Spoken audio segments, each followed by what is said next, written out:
त्या वृंदावन भूमीमध्ये नारद महर्षींचं आगमन झालं. तर ते यमुनेच्या काठावर काय पाहिलं माहिती नारदांनी?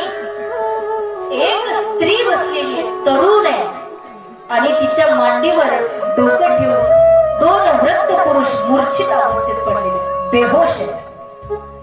आणि त्या स्त्रीला कोणीतरी वाडा घालते, कोणी समजवत आहे, कोणती स्त्री रडते.